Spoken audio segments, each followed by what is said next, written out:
So ito, bumuhos na naman yung malakas na ulan. Ito yung dito sa may papunta nung San Mateo, Montalban, no, kabilang side ng tulay. And kita nyo parang dagat na yung Marikina River. So ang oras na natin is 10:37 po ng umaga. And zoom out ko po ayan. Yung gilid, no, nung Marikina River, halos hindi mo na makita yung kalsada kasi lubog na rin po ng baha. Andyan yung mga dredging equipment nga, umahon na rin. Tapos tingnan nyo naman po, ang taas talaga nung ang bilis ng pagtaas ng tubig. At ito, bumuhos na naman yung napakalakas na ulan dito.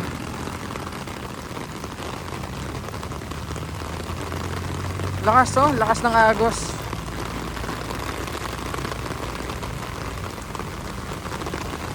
Yung I Love Marikina dito, ayan, lubog na rin po. Yung puso na lang yung nakikita nyo.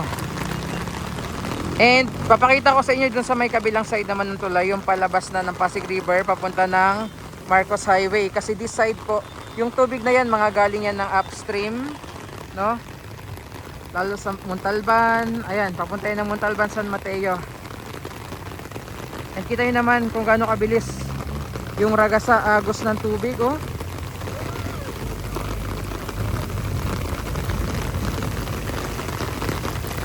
ayan, grabe, lakas.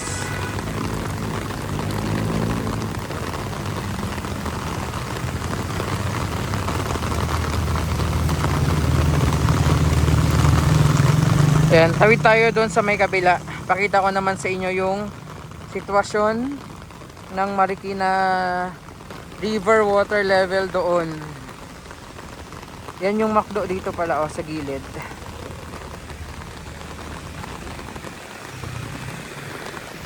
Ayan. Basang-basa na rin tayo dito dahil kanina pa tayo dito. Hirap kalaban ng ulan. Tawid lang ako sa kabila. So ito naman yung palabas na ito ng Pasig River. Tingnan natin kung hanggang saan na sa katawan nung statwa dito, si Marikit. Siya yung laging nakakasaksi nung mga pagbaha dito sa Marikina River and dito sa Marikina City.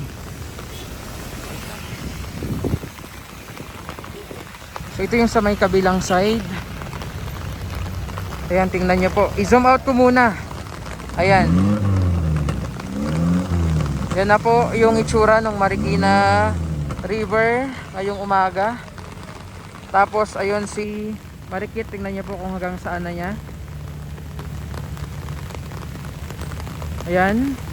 Pakita ko rin sa inyo yung gilid ng pinakailog. And umabot na sa ibang mga kabahayan nga yung baha.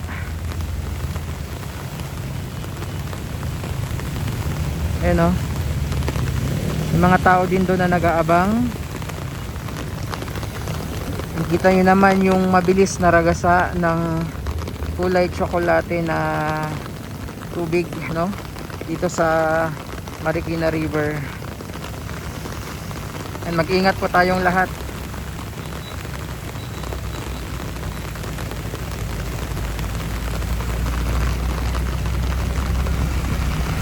So dyan tayo nakapwesto kanina po ayan, sa part na yan kay ating naka blue na payong. And gusto nga natin makita yung itsura or sitwasyon dito sa taas, kaya umakyat na rin tayo. Tuloy-tuloy pa rin yung buhos ng malakas na ulan. Wala pa rin patid yung buhos ng ulan dito. Ay grabe.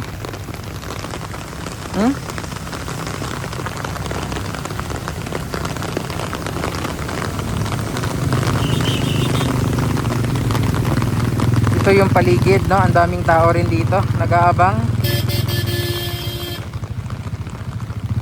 So may chance pa po na tumaas yung water level kasi sa sitwasyon po ng panahon natin sobrang dilim ng paligid, wala pa ring patid yung buhos ng ulan.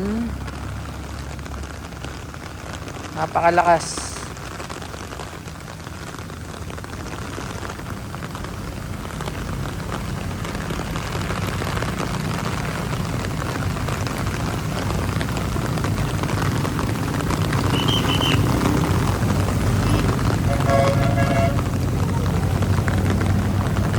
(10:42) ng umaga.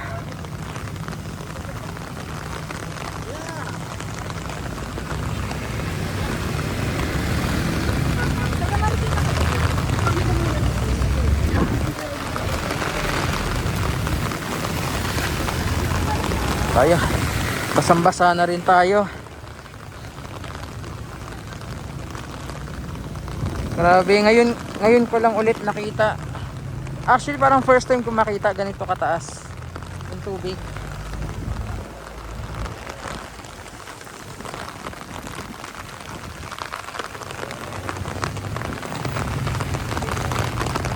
Hindi lang dito yung baha, sa iba't ibang areas ng Metro Manila, even yung probinsya, no, dito sa may Sumulong, baha na rin po. Ayun, no, yung labasan nung tubig, yung drainage dyan, wala na, hindi na rin makita.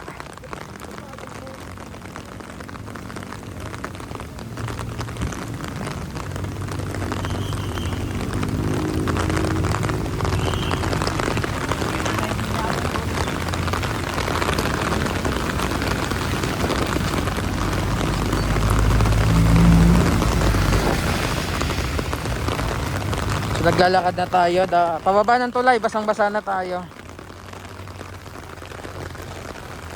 Ayun, no, tingnan nyo po, dyan tayo naka pwesto kanina, and nakailang ano din tayo, no, atras.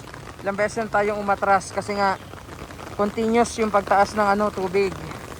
Ayan.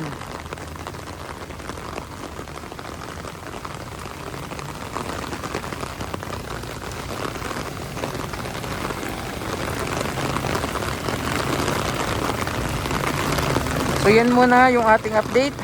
Ingat po tayong lahat, and maraming salamat po sa patuloy na panonood and pagtutok sa ating YouTube channel. Ingat tayo, grabe. Ayan na naman. Umuwas na naman yung napakalakas na ulan.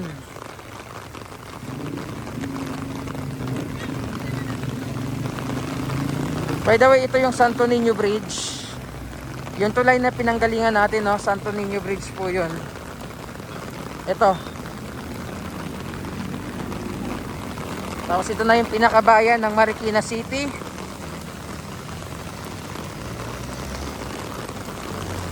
Wait muna tayo, silong muna tayo kasi grabe talaga.